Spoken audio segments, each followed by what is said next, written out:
আমাদের সকল মুসলমানের একটা কথা যে হুজুররা এক এক হুজুর এক এক কথা বলে, কোথায় যাব, কি করব, হুজুরদেরই ঠিক নেই। তো ভাইরা, এটা খুব ভালো কথা, হুজুররা খারাপ, এতে সন্দেহ নেই। আপনি যখন আসরের নামাজের পরে বাজারে গেলেন থলেটা হাতে করে, আপনি মনে করেন মাছের দোকান, মাছের মার্কেটে অথবা গোশতের মার্কেটে বা আলুর মার্কেটে ঢুকলেন, প্রত্যেক দোকানদার ভাই আমার ভাই স্যার আসেন, স্যার আসেন, আমার কাছে ভালো আছে, আমার কাছে ভালো আছে, আমার অমুক জায়গায় তমুক জায়গায় বলতে থাকবেন। আপনি যেহেতু এক এক দোকানদার এক এক কথা বলছে, আপনি থলে হাতে করে আস্তে করে বাড়ি চলে আসবেন। কি করব, দোকানদারে এক একজন এক এক কথা বলে, বাজার আর করব না। এরকম মানুষ কি বাংলাদেশে পাওয়া যাবে ভাই? যাবে না। আপনি কি করবেন?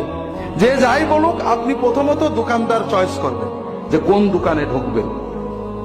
দোকানে ঢুকলে হলো না, দোকানে ঢোকার পরে যখন দোকানদার, আপনি মোটামুটি ভালো দেখে একদম দোকানে ঢুকলেন, যেন আশা করা যায় ভালো মাল পাওয়া যাবে। দোকানদার কি করলো, একেবারে দাড়ির পাল্লাটা এরকম ঢুকিয়ে দিয়ে 3 কেজি আলু একবারে তুলে দিল। আপনি বললেন না নামান, আমি বেছে নেব। আপনি একটা একটা করে বেছে নেন, পেঁয়াজ, আলু, টমেটো, কাঁচামরিচ, মাছ আপনি বেছে নেন। আপনি দোকান যাচাই করার পরেও পণ্য যাচাই করেন, যাচাই ছাড়া পণ্য নেন না। কিন্তু আপনি আসরের পরে বাজারটা বাড়িতে দিয়ে মাগরিবের নামাজের সময় মসজিদে ঢুকলেন। আপনি নামাজ পড়ে কিছু জিকির করছেন অথবা নামাজের ভিতরে কিছু আমল করছেন। আপনাকে যদি বলা হয় যে আমল কোথায় পেয়েছেন, ও অমুক হুজুর বলেছেন, আমলটা কিন্তু আপনি যাচাই করে নেননি। আপনি আলু যাচাই করেছেন, পেঁয়াজ যাচাই করেছেন, টমেটো যাচাই করেছেন, মাছ পর্যন্ত টিপে যাচাই করে একটা একটা করে আপনি দাঁড়িপাল্লায় তুলেছেন। কিন্তু আপনার ওজিফা, আপনার জিকির, আপনার নামাজ, আপনার দোয়া, আপনার কুলখানি, আপনার ইসালে সোয়াব, আপনার ফাতেহা আপনি যাচাই করে নেন না। হুজুর বলেছে আপনি করেছেন, সবাই করছে তাই করেছেন। তাহলে কি বোঝা গেল? তাহলে বোঝা গেল ভাইরা, যে আপনার কাছে আলু, পেঁয়াজ, পটল, টমেটো, পুঁটি মাছের যে দাম আছে, আপনার ঈমান আমলের ওই দাম নেই। আপনি পুঁটি মাছকে যে গুরুত্ব দিয়ে ক্রয় করেন, আপনি আপনার জান্নাতকে ওই গুরুত্ব দিয়ে ক্রয় করেননি। ঠকে যাবেন ভাইরা। আরে ঠকে, এমন ঠকে, আপনি পুঁটি মাছ কিনতে যে, আলু কিনতে যে ঠকেছেন, পরের বারে আপনি জিততে পারবেন। কিন্তু ঈমান কিনতে যে, আমল কিনতে যে ঠকে গিয়েছেন, পরের বারে যখন ঠকা বসবেন, ব্যাক গিয়ারে আর আসতে পারবেন না। এই জন্য ভাইরা, আমরা একটু সচেতন হই।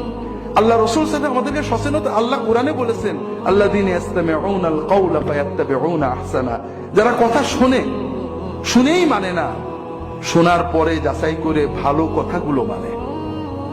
আমিও যেটা বলবো যাচাই করতে হবে। ভাইরা, বড় কষ্ট লাগে। আপনারা আলু, পটল, পেঁয়াজ যাচাই করেন, একটা জমি কিনতে গেলে দলিল যাচাই করেন, ঔষধ কিনতে গেলে আপনারা কোম্পানি খোঁজেন। এখন ডাক্তার ওষুধ লিখে দিলে তাও কোম্পানি কি স্কয়ার নাকি কোন ফার্মা, কি ফার্মা, আর ভালো ওষুধ খোঁজেন। দুর্ভাগ্য, ঈমান আমল কিনতে গেলে আপনারা খোঁজেন না। ঈমান আমল সহি কি, সুন্দর কি, আমাদের কথার উপরে পুরো আস্থা রাখবেন না। নিজেরা টুকটাক যাচাই করবেন।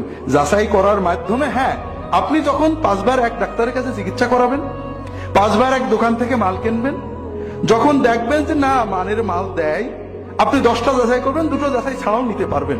তবে চিন্তা থাকবে যে যে কেউ ভুল করতে পারে। এটা হলো আমাদের বাঁচার উপায় ভাইয়েরা। সমাজে প্রতারণা থাকবে, ধোঁকাবাজি থাকবে, সব ক্ষেত্রে আইনে আছে, কোর্টে আছে, রাজনীতিতে আছে, মার্কেটে আছে। কিন্তু তাই বলে তো আমি আমার ঈমানকে অবহেলা করতে পারি না। ভাইরা, ঝিনাইদহ শহরে 1 কাঠা জমি কিনতে গেলে আপনারা কারোর কথার উপর বিশ্বাস করেন না। নিজেরা দলিল দেখেন, পিঠ দলিল দেখেন, মানে বর্তমান রেকর্ড দেখেন, আগের রেকর্ড দেখেন, সেই কতজন সাল বলে সেই সালের রেকর্ড দেখেন। এরপরে আবার রেজিস্ট্রি অফিসে খোঁজ নেন আগে কারোর বিক্রি হয়েছে কিনা।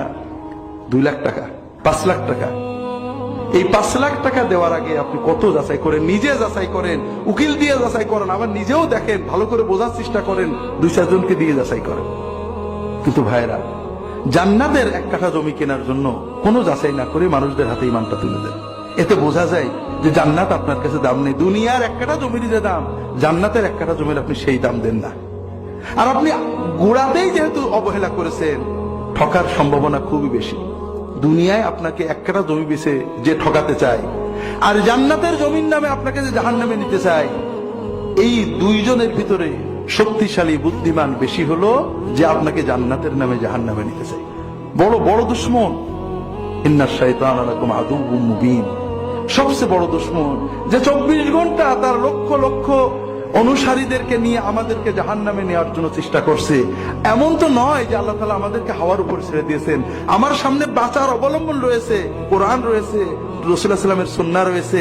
আমি ধরে চেষ্টা করি, আল্লাযীনা জাহাদু ফীনা লানাহদিয়ান্নাহুম সুবুলানা। আল্লাহ তাআলা বলছেন যে যারা আমার রাস্তায় চেষ্টা করবে আমি অবশ্যই তাদেরকে পথ দেখাবো। আমাকে তো চেষ্টা করতে হবে ভাই। আপনি চেষ্টা করেন, ঠকবেন না। আপনি অবহেলা করেন, আমি বাজারে যাই না ভাই, কারণ দোকানদাররা আমার খুব ঠকাই। একেবারে চেহারা দেখে আমি ঠকে যাই। হুজুর হুজুর আসলে হুজুর আমার কাছে ভালো আছে, দিয়ে দেয়। পাশে বাহাদুর থাকলে বলে এটা নিয়েন, এটা এটা জন্ডিস আলা মাছ, এটা ক্যান্সার আলা মাছ, এটা ভালো না, এই স্যার ঠিক করে দাও। এই জন্য আমি ভয়ে বাজারে যাই না। তো ভাইরা, বাজারে একবার ঠকছি, অনেক ঠকছি জীবনে, কিন্তু এ ঠকাতে কিছু ক্ষতি হয় না। আজকে 2 লাখ টাকা ঠকছি, আল্লাহ 100 টাকা দিয়ে দেবে। আজকে বাজারে একটা খারাপ জিনিস দিয়ে ফেলে দিছি, কিন্তু কালকে আবার ভালো জিনিস খাবো। কিন্তু দুনিয়াতে আমল করছি, কিয়ামতে সে কঠিন দিনে যদি না পাই, সব হাওয়া হয়ে যায়, তাহলে এর চেয়ে কষ্ট আর থাকবে না। এই জন্য আমার অনুরোধ হলো ভাইয়েরা, যে সবকিছু নিজেরা যাচাই করার চেষ্টা করো। নিজেরা পারবেন না, যারা 5 জনকে প্রশ্ন করবেন, ভাই এটা কি কোথায় আছে, কোন হাদিসে, কোন কিতাবে, দেখান আমাকে। একজন বলবেন, আরেকজন বলবে, আপনার ভিতরে একটা জ্ঞান এসে যাবে। মানুষ চেষ্টা করলে সব আল্লাহ দিয়ে দেন। আমরা পারি না এমন কিছু নেই। একসময় আমাদের দেশে পাওয়ার টিলার ছিল না, আমরা পাওয়ার টিলার ব্যবহার করছি। কাজে কোরআন হাদিস আমাদের দেশে আছে, নিজে পড়েন, না হলে যারা পড়ে তাদেরকে প্রশ্ন করেন, বোঝার চেষ্টা করেন, রাসূলুল্লাহ সাল্লাল্লাহু আলাইহি ওয়াসাল্লামকে সামনে রাখেন। আল্লাহ তাআলা আমাদের সবাইকে তৌফিক দান করুন, আমিন।